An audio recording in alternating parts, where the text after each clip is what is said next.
السلام عليكم ورحمة الله وبركاته. إن الحمد لله نحمده تعالى ونستعينه ونستغفره ونعوذ بالله من شرور أنفسنا ومن سيئات أعمالنا. من يهده الله فلا مضل له ومن يضلل فلا هادي له. أشهد أن لا إله إلا الله وحده لا شريك له وأشهد أن محمدا عبده ورسوله صلى الله عليه وعلى آله وأصحابه ومن تبعهم بإحسان إلى يوم الدين. ثم أما بعد.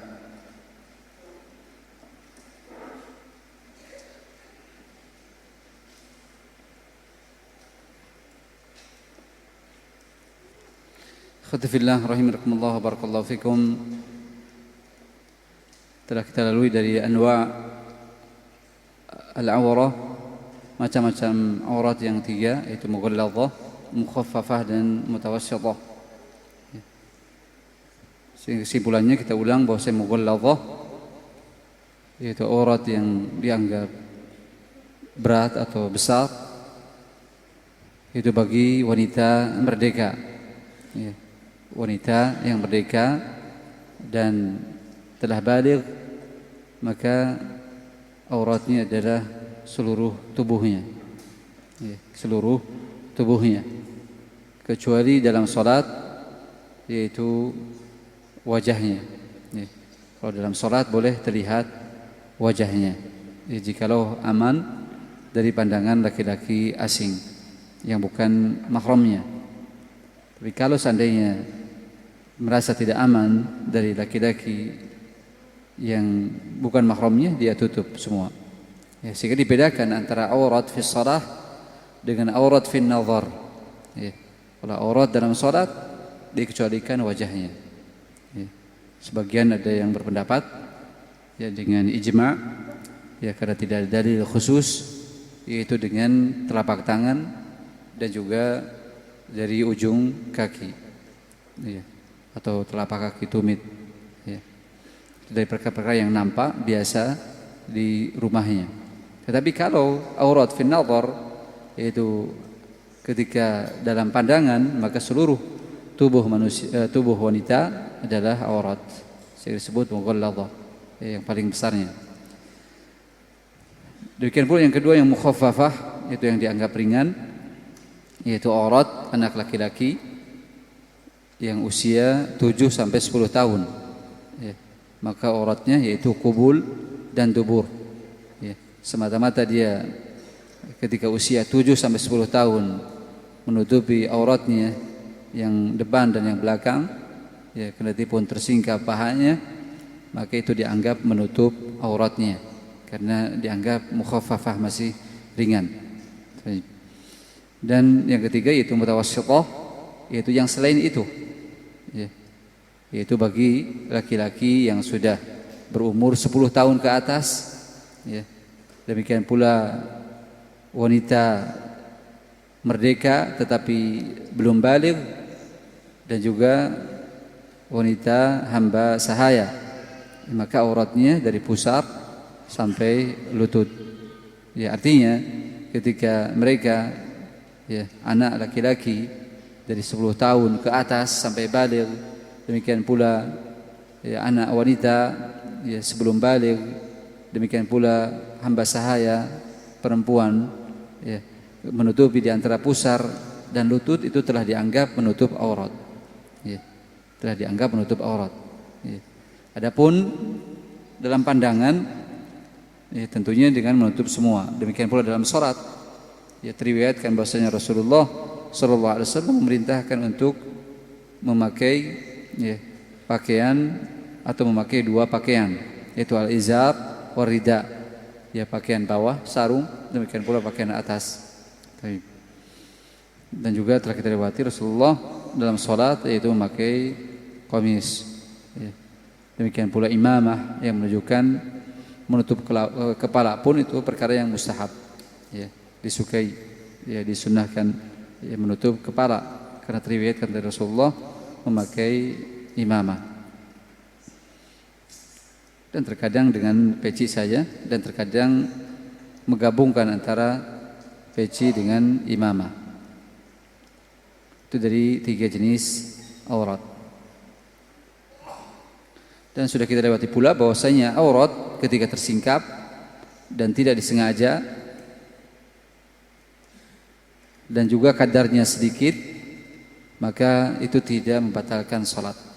Ya, kalau seandainya aurat seseorang, baik itu laki-laki atau perempuan, tersingkap sedikit dan tidak disengaja, ya, maka dia tahunya setelah salam baru tahu, maka hal itu tidak membatalkan salat. Ya.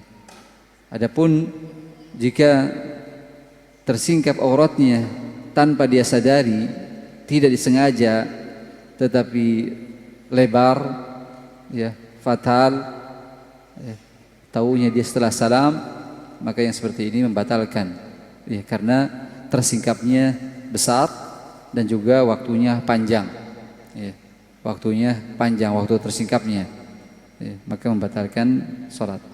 Dan yang ketiga yaitu yang terbuka auratnya karena sengaja, maka itu jelas membatalkan sholat, ya, sedikit atau lebar, ya, ketika dia sengaja maka membatalkan sholat.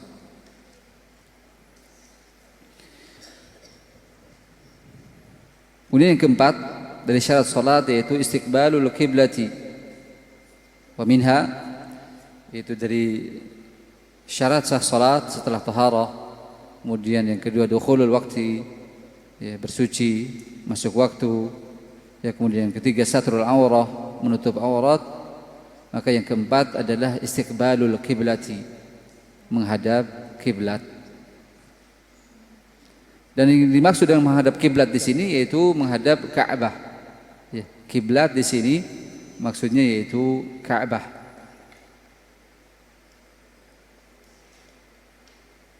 Kenapa kiblat atau Ka'bah disebut kiblat?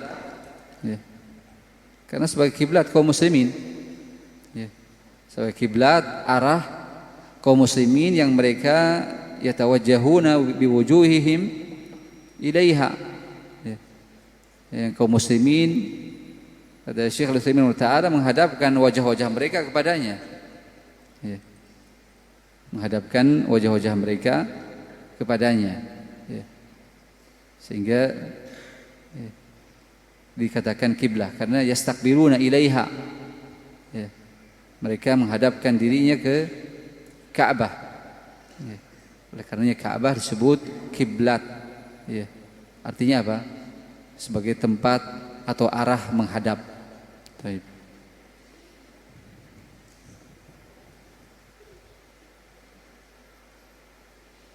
Sehingga Allah SWT jadikan Ka'bah ini sebagai kiblatnya kaum muslimin, baik itu dengan mereka menghadapkan badan-badannya, ya, atau dengan badannya, dengan wajahnya ke arah Ka'bah. Demikian pula dengan mereka menghadapkan hatinya kepada Allah SWT, ya, sehingga ada dua menghadap, ya, ada dua tawajjuh, baik itu tawajjuh al-badani, demikian pula tawajjuh al-qalbi, menghadapkan badan dan menghadapkan hati. Kalau menghadapkan badan ke Ka'bah, ya, adapun menghadapkan hati yaitu kepada Allah Subhanahu wa ta'ala, ya, sehingga mencakup dua ini. Dan tentunya istiqbalul kiblah merupakan satu dari sekian sebab yang akan menyatukan kaum muslimin, ya. Ketika terjadinya perpecahan di antara kaum muslimin, sebagian ada yang kiblatnya, ya, di atas imam tertentu atau dipimpin imam tertentu, Allah satukan, ya, di atas satu pemimpin dan sama-sama menghadap kiblat yang sama yaitu Ka'bah, ya, tidak bercerai-berai.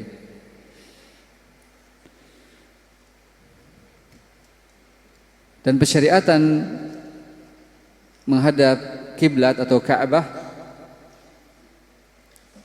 itu terjadi pada tahun ke-8 Hijriah, ya, terjadi pada tahun 8 Hijriah,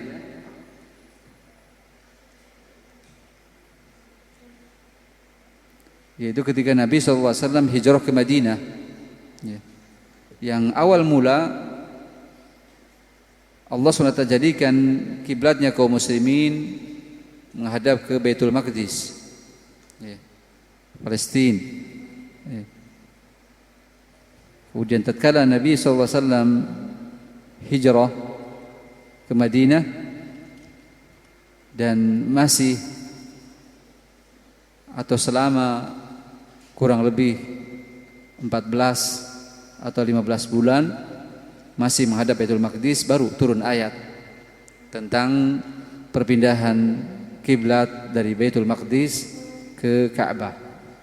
Yang Allah SWT sebutkan di Al-Baqarah ayat yang ke-144, qad nara taqalluba wajhika fis sama' falanuwalliyannaka qiblatan tardaha fawalli wajhaka syatral masjidil haram wa itsma kuntum fawallu wujuhakum syatrah. Allah SWT, ya sungguh kami melihat ketika engkau wahai Muhammad terus menerus menengadahkan ya mukamu ke langit. Rasulullah SAW terus memandang ke langit, sedikit-sedikit memandang ke langit. Ya.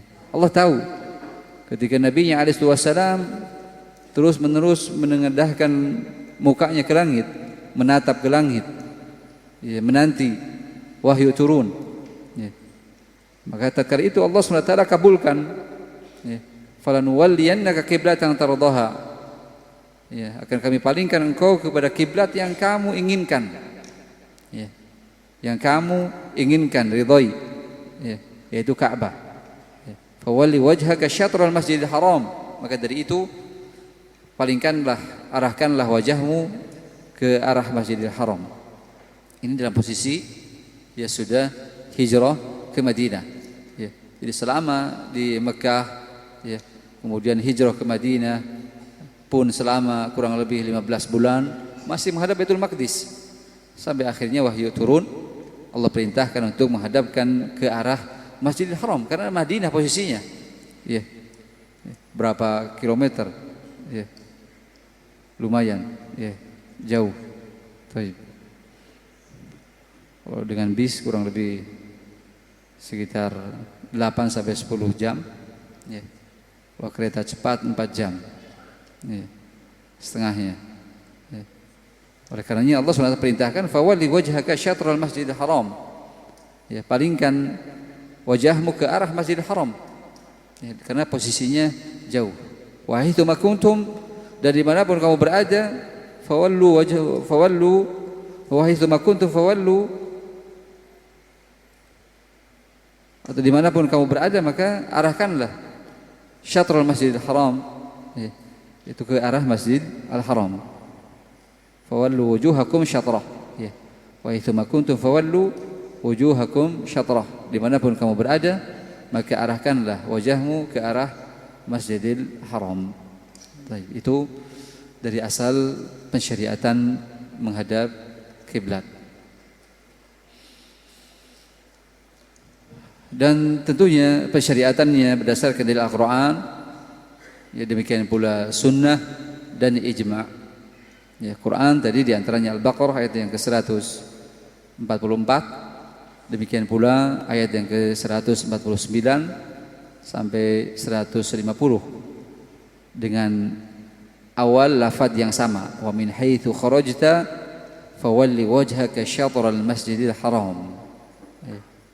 Di dua ayat Allah SWT mulai dengan kata yang sama, dengan kalimat yang sama, wa min haitsu kharajta, dari manapun kamu keluar maka fawalli wajhaka, arahkanlah wajahmu syatral masjidil haram, ke arah Masjidil Haram. Maka dari sini para ulama membagi, yaitu ketika seseorang salat dalam menghadapkan dirinya, yaitu badani, secara badan, ke kiblat atau ke Ka'bah. Yang pertama yaitu kalau seseorang dia menyaksikan, ya, musyahadah, menyaksikan Ka'bah, salat di Baitullahil Haram, maka wajib bagi dia untuk mengarah ke Ka'bahnya langsung, Itu yang pertama.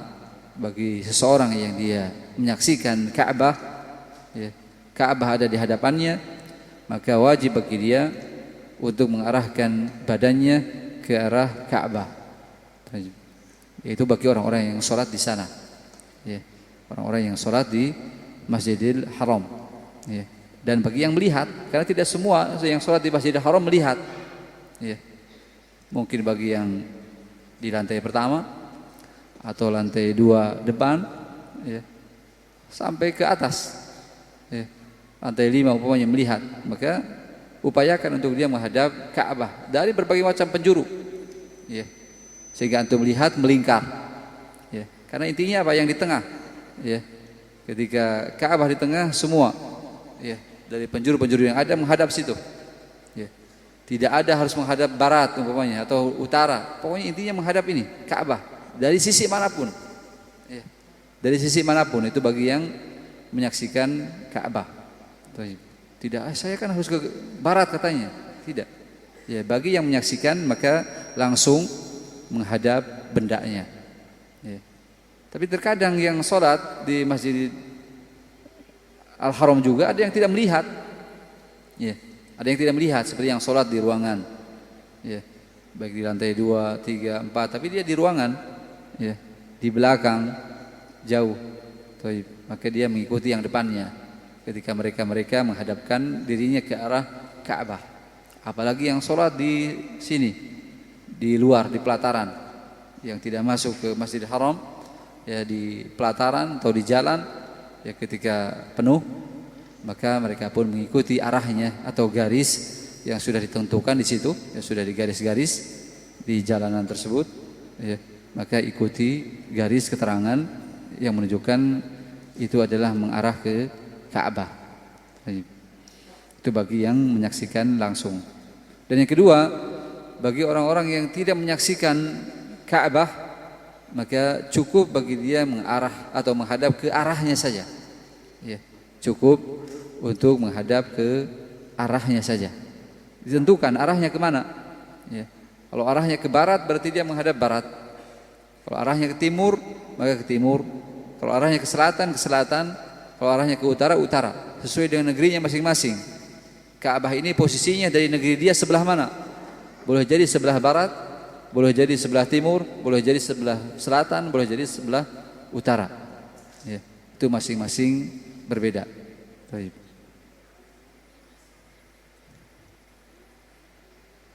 Ya, seperti kita di Yaman, ya, kiblatnya itu, ya, kalau di Yaman berarti sebelah utara, ya, kita menghadap utara, ya. Kalau kiri barat apa? Kiri barat, utara kan, ya? Ya, menghadap utara. Baik. Menunjukkan bahwasanya kiblatnya ini adalah utara Yaman. Baik. Sesuai, intinya sesuai dengan negerinya masing-masing. Ya, seperti Indonesia. Ya, Indonesia ketika dilihat ternyata posisi Ka'bah atau Arab Saudi ada di sebelah barat, maka cukup dia mengarah ke arah kiblat. Ya. Cukup dia mengarah ke arah kiblat yang diprediksikan, diperkirakan itu adalah menuju arah Ka'bah. Maka dari itu, ya, jangan terprovokasi oleh sebagian orang yang mengatakan bahwasanya arah kiblat berubah, ya, atau mengalami pergeseran dan yang lainnya, ya.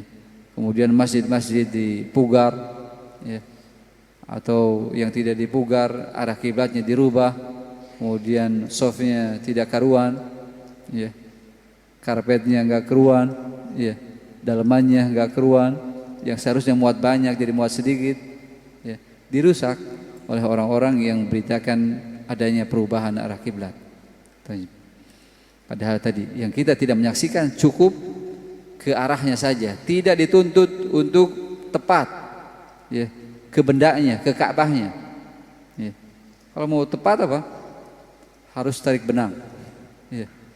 Antum letakkan benang di sana, tarik ke sini baru, ya, akan tahu tepat, ya, ke Ka'bah. Tapi kalau cuman kira-kira perkiraan, ya, seandainya melenceng sedikit itu tidak mengapa, karena tidak diwajibkan bagi yang jauh atau bagi yang tidak melihat bendanya, Ka'bahnya, untuk tepat mengarah ke Ka'bahnya. Jadi cukup ke arahnya saja, tidak ke bendanya. Itu wallahu ta'ala alam bissawab.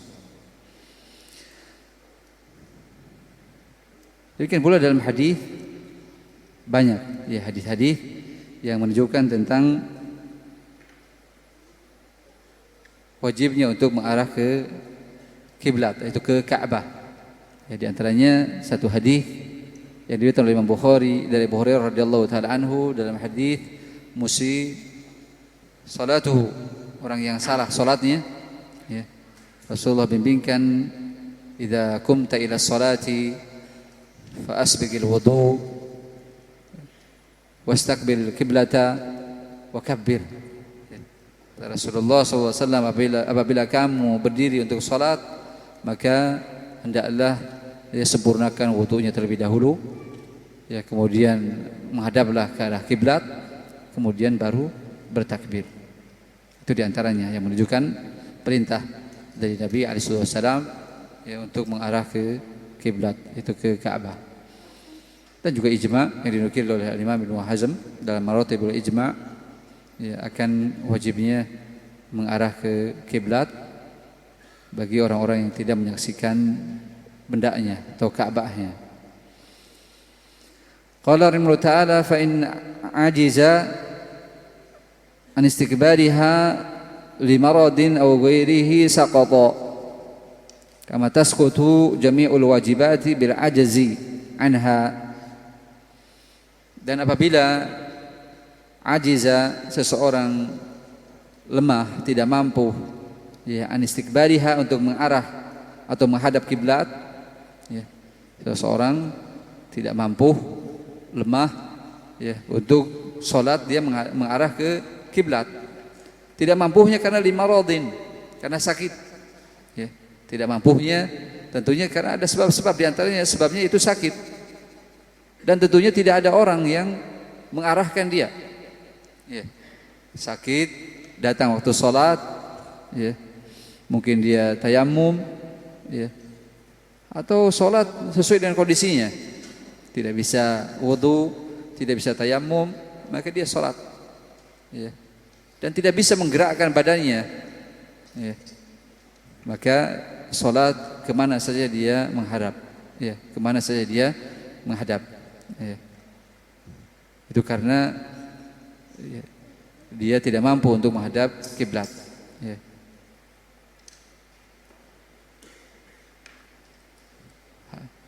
Hal ini disebut oleh para ulama, yaitu la wajiba ma'ajazin wala muharrama ma'tirarin, ya. Jadi tidak ada kewajiban kalau dia lemah, tidak mampu, tidak bisa, ya, gugur, ya. Demikian pula tidak dianggap haram ketika dia terpepet, terpaksa, ya.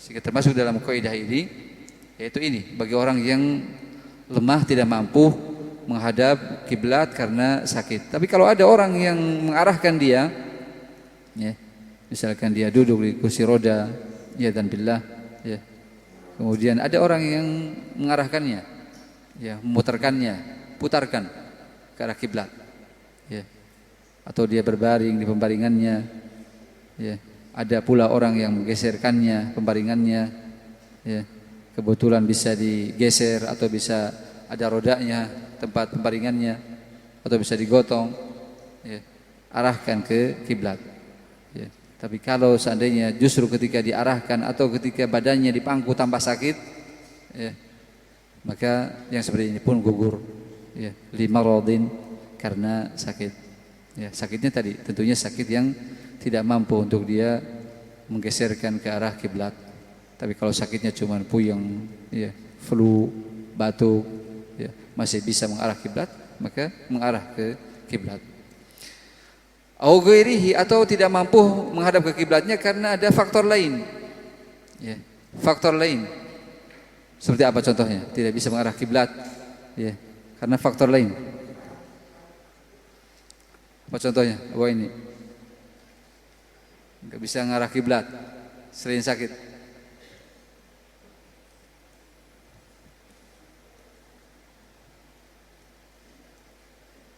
Karena apa?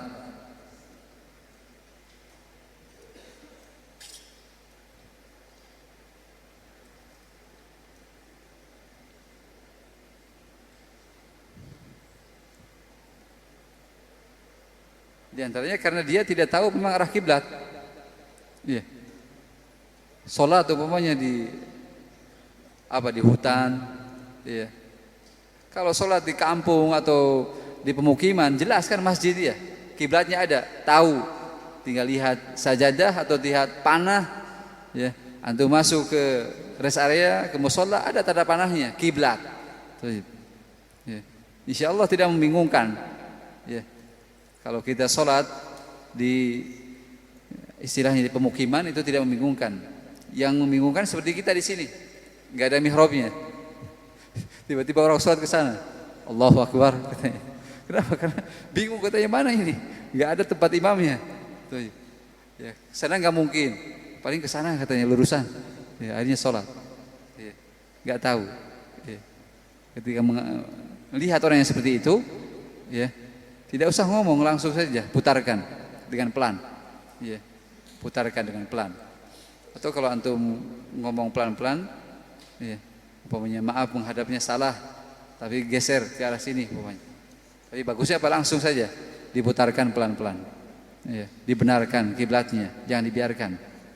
Tuh, jangan sampai dia karena diajak ngobrol akhirnya membatalkan sholatnya, ngulang. Ya, tapi cukup diputarkan saja. Dan mutarkannya jangan krek, ya, pelan-pelan, diarahkan ke yang benar. Ya. Itu ikhwatifillah. Ya. Kalau dia sholat tadi di padang sahara umpamanya, ya, atau di hutan belantara, nggak tahu arah kiblat, tidak bawa HP, tidak bawa kompas, ya. Akhirnya apa? Kan bingung, kemana ini kiblatnya? Ya. Udah gitu nggak punya teori, ya. Orang tua dahulu, ya, mengajarkan ke kita, ya, kalau kita bingung arah kiblat di hutan belantara, ya, cara kompas alaminya yaitu dengan telapak tangan, ya. Telapak tangan diginikan, kemudian antum tancapkan ini jari satu, nanti lihat bayangan kemana, ya. Seperti sekarang kan ya. Untuk tancapkan maka apa? Bayangkan ke sini. Berarti cahaya dari sana. Nanti juga ketika di hutan nggak bawa HP, kompas, ya. Cukup apa letakkan jari, nanti lihat bayangan kemana. Oh berarti bisa menilai matahari dari sana.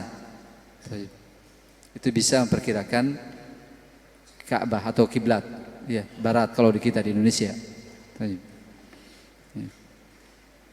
Namun seandainya tadi ya salah, keliru karena tidak tahu, tidak paham, ngerti, ya tidak mengerti. Karena sebagian kita kan kadang kalau pindah daerah pusing arah, ya pusing arah biasanya. Ya. Meskipun ada juga orang yang dia kemana-mana tahu arah, ya. Sampai pun di mobil tahu ini sedang menghadap kemana gitu. Kalau kita kan apa? Menghadap kemana ya? Oh lihat dulu masjid. Oh menghadap ke sana berarti. Ya. Itu sebagian orang. Ya kadang ada yang bingung, kadang ada yang faham. Ya, maka ketika itu gugur, ya, untuk dia menghadap kiblat karena tidak mengerti, tidak faham. Contoh lain apa? Contoh lain, boys, yang gugur menghadap kiblat, ya, apa? Di atas kendaraan. Itu nanti ada pembahasan lain. Di atas kendaraan kalau sholat sunnah, ya, itu pun gugur. Ya. Yang sholat sunnah dia pun gugur dari menghadap kiblat. Kendati pun ada yang berpendapat tetap, ya, pertama kalinya harus menghadap kiblat. Adapun setelah takbir pertama mau kemana saja mengarah, ya, dari mobilnya, ya, ataupun untanya, kudanya bebas. Kalau sholat sunnah, ya. Asal jangan supir dan asal jangan di motor, Atau mau sholat sunnah di atas motor umpamanya. Siap jumping. Atau supir mau sholat dulu, katanya saya mau sholat dulu. Ya, penumpang tenang. Ya, jangan. Membahayakan. Ya. Tapi kalau sholat tadi sebagai penumpang, ya, atau sholat di atas unta, ya, kuda, dia akan berjalan santai, terus saja berjalan meskipun antum sholat, ya, sesuai dengan arahnya karena sudah terlatih, tidak khawatir, tidak seperti motor tadi. Ya. Itu dalam sholat sunnah itu pun gugur. Contoh lain?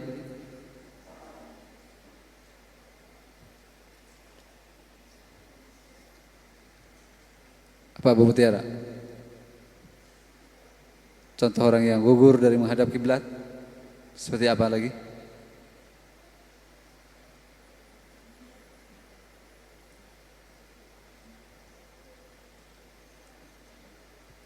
Ada lagi enggak? Itu cukup.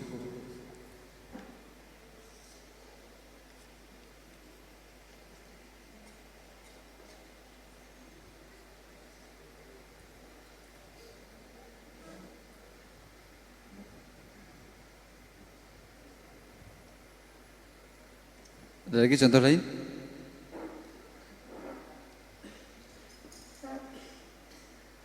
Seperti tawanan, ya. Tawanan yang diikat. Ya. Misalkan dia ditawan, diikat, datang waktu sholat, ya. Datang waktu sholat tapi apa? Enggak dibebaskan, tidak boleh wudu, tidak boleh tayamum, pokoknya dia diikat terus di tiang. Ya. Maka dia sholat sesuai dengan kondisinya dan menghadap ke arah mana saja. Atau bagi tahanan-tahanan mungkin di bawah tanah, ya, dia dijebloskan ke tahanan bawah tanah, ya, nggak tahu arah kiblat, ya, itu pun sama, gugur.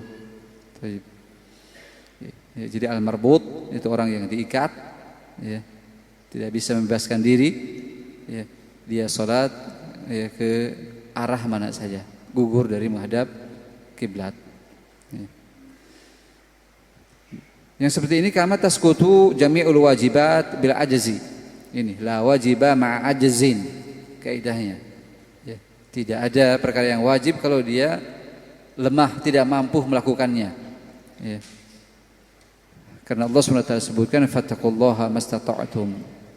Ya, bertakwalah kalian kepada Allah semampu kalian. Ya, yang mampunya itu. Ya, dia telah berupaya maksimal tapi yang mampunya itu. Maka lakukan. La yukallifullahu nafsan illa wus'aha wa ma ja'ala 'alaikum fid dini min haraj. Ya. Allah tidak menjadikan agama ini sulit, ya, bagi yang tidak mampu, tidak kuasa, ya, untuk menghadap kiblat, ya, maka gugur. Wallahu ta'ala alam bisawab. Qala Allah Ta'ala wa kana an-nabiy sallallahu alaihi wasallam yusalli fi as-safari an-nafilati ala rahilatihi haitsu tawajjahat bihi muttafaqun alaih. Wa fi lafdhin ghayra annahu la yusalli al-maktubata. Demikian pula bahwasanya Nabi sallallahu alaihi wasallam dahulu yusalli fi as-safari an-nafilati, beliau salat dalam safarnya, yaitu salat an-nafilah, salat sunnah. Dan salat sunnah beliau ala rahilatihi, di atas tunggangannya. Tadi unta, kuda, ya. Antum salat, antum duduk, ya, salat dia akan berjalan terus. Hafal jalannya. Ya, hafal jalannya dan tentunya santai. Ya. Dia akan berjalan dengan santai.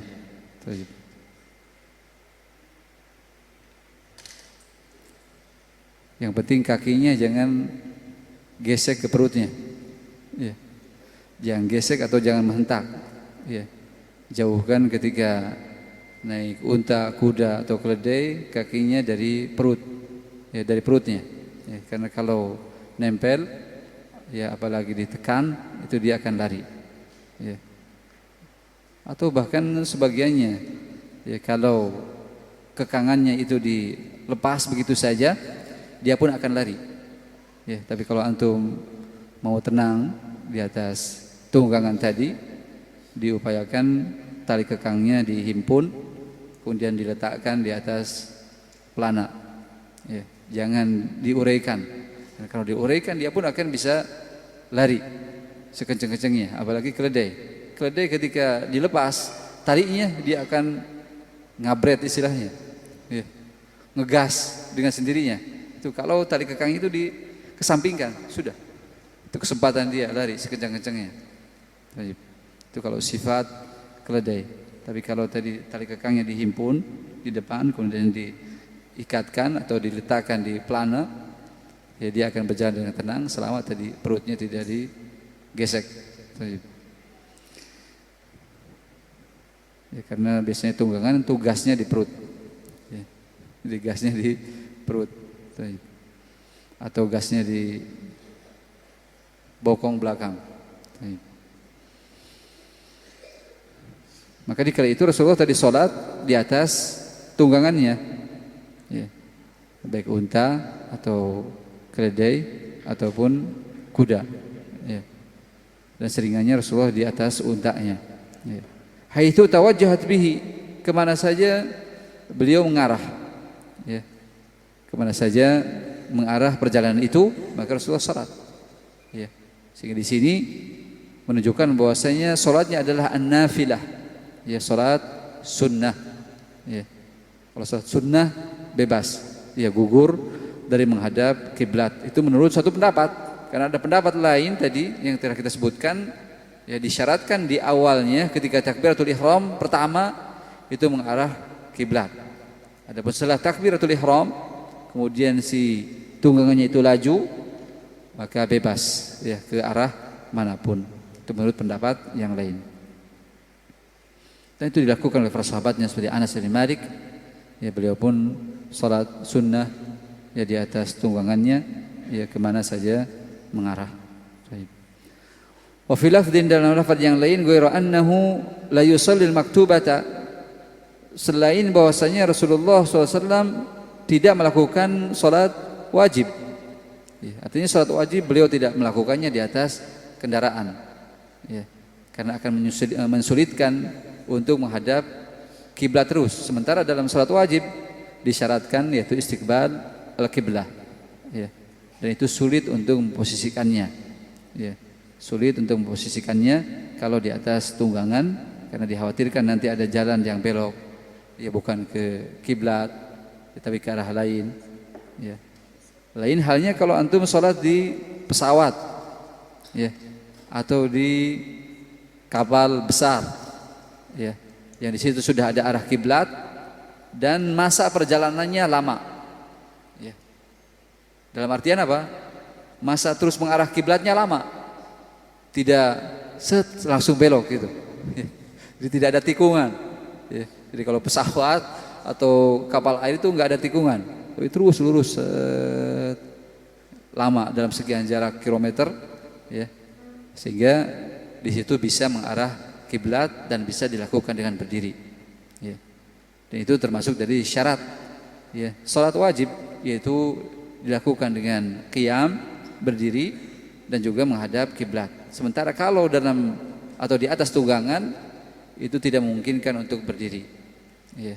Demikian pula tadi untuk menghadap kiblat, kecuali tadi di atas kendaraan-kendaraan yang kita bisa untuk berdiri dan juga bisa tepat mengarah kiblat, ya, di pesawat ataupun di kapal-kapal besar, ya, dan itu sudah tersedia dari ruangan-ruangannya. Baik. Maka lakukan, ya, sholat di atas pesawat tersebut, ya, ketika datang waktu sholat, atau di atas kapal-kapal besar, ya. Itu wallahu ta'ala alam bisawab, ya.